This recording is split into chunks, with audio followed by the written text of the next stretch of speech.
सगळ्यांना जय एकविरा. तर इथे आणलेली आहे टोळ माशाची बोटी. बघू शकता तुम्ही, मस्त असे तुकडे वाढलेले आहेत आणि गोलवाली टोल आहे म्हणून अशा बोट्या गोल गोल आहेत एकदम. एक टोल चपटी पण येते. तर इथे आता आपण हिला स्वच्छ धुवून घेते मस्त. बघू शकता तुम्ही.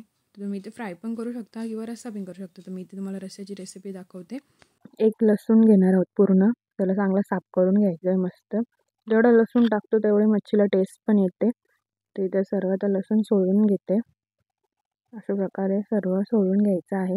आणि टोळ मच्छी ही खायला पण खूप छान लागते, मुलांना पण खूप आवडते. रस्सा आगरी पद्धतीत एकदमच भारी होतो. तर तुम्ही पण नक्की ट्राय करा. असेच 7-8 लसणाच्या पाकळ्या घेतल्या तुम्ही तर चालेल, तुम्हाला जास्त लसूण घालायचा नसेल तर. पण जेवढं लसूण तुम्ही घालाल तेवढं चांगलं आहे. तिथे मी पूर्ण एक कांदा घेतलेला आहे लसणाचा, तसा साफ करून घ्यायचा आहे. आणि त्यानंतर लसणाच्या पाकळ्या वेगळ्या करून झाल्याच्या नंतर आपण त्याला मस्त ठेचून घेतोय. बघू शकता एवढा लसूण निघलेला आहे. तर त्याला आपण ठेचून घेऊया. मस्त बारीक करून घ्यायचा एकदम. त्यानंतर आता आपण याला तुम्हाला दाखवते एवढं बारीक करून घेतलेलं आहे. हे बघा, असंच बारीक करून घ्यायचं आहे. त्यानंतर एक टॅमॅटो, 2 हिरव्या मिरच्या कट करून घ्यायच्या आहेत मस्त. जेवढं एकदम बारीक टॅमॅटो कट करायचं नाही आहे. आणि आता आपण टॅमॅटोच्या बिया काढून घेतलेल्या आहेत पहिला, बघू शकता तुम्ही. त्यानंतर नॉर्मलमध्येच कापायचं आहे, नाही जास्त बारीक नाही जास्त जाड. बघा अशा प्रकारे पटापट कापून घेतोय. आणि 2 हिरव्या मिरच्या घ्यायच्या, त्यासुद्धा मस्त अशा मीडियम साईजमध्येच कट करायच्या, एकदम छोट्या पण नाही करायच्या. अशा प्रकारे बघू शकता. तर त्यानंतर आता आपण मच्छीला फोडणी देतोय. इथे मी शेगडी चालू केली, टोप ठेवून द्यायचं आहे. त्यात तेल टाकते मी. 1.5 चम्मच तेल घातला मी यात. तेल मस्त गरम झालेलं आहे. तर सर्व आपण लसूण जेवढं ठेचलंय तेवढं टाकून देतोय. सर्व लसूण घालून घ्यायचं आहे. लसूण तडतडतोय मस्त. तर आता आपण हिरव्या मिरच्या आणि मिक्स करून घ्यायचं आहे मस्त. जर तुम्हाला तिखट जास्त आवडत असेल तर अजून तुम्ही 2 हिरव्या मिरच्या अजून टाकू शकता रश्श्यात. त्यानंतर टॅमॅटो थोडं परतून घेऊ. मस्त शिजून घे. टॅमॅटो लगेच मऊसूद होऊन जातो. चांगल्या प्रकारे शिजवून घ्यायचं आहे.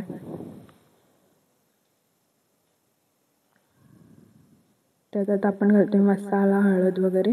तिथे मी अर्धा चम्मच हळद घेतली, 1.5 चम्मच मसाला. मसाला चांगला शिजवून घ्यायचा आहे मस्त. जर आपण मसाला चांगला शिजवला ना, कोणती पण वस्तू असू दे, ती मच्छी असो, मटण, चिकन, भाजी वगैरे सर्व चांगलीच होते. कारण की पहिला मसाला चांगला शिजवायला लागतो. जर मसाल्याने तेल एकदम सोडलं ना की सर्वच जेवण चांगलं होतं. म्हणून पहिला मसाला चांगला शिजवून घ्या.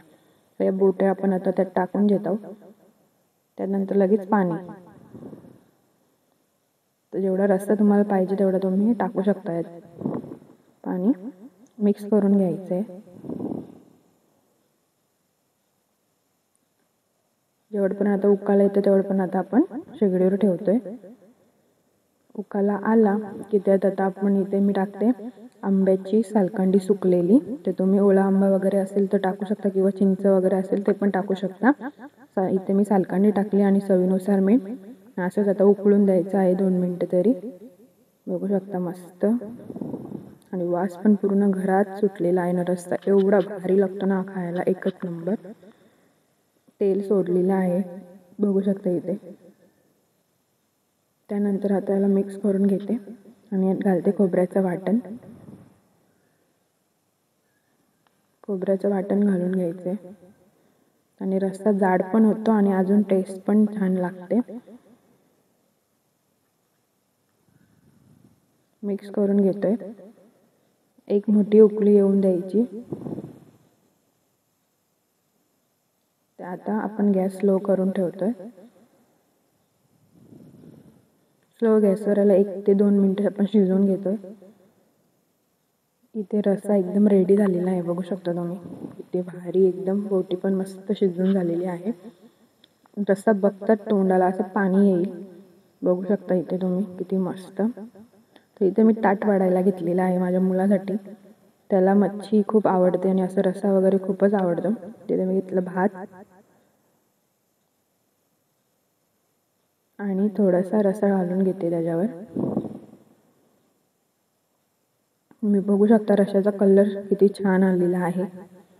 असं बघायला एकदम झणझणीत वाटतं, पण तेवढं तिखट नाही आहे. जर तुम्हाला तिखट करायचं असलं तर तुम्ही करू शकता. तर रस्सा बोटी मी घेतलेली आहे. मस्त.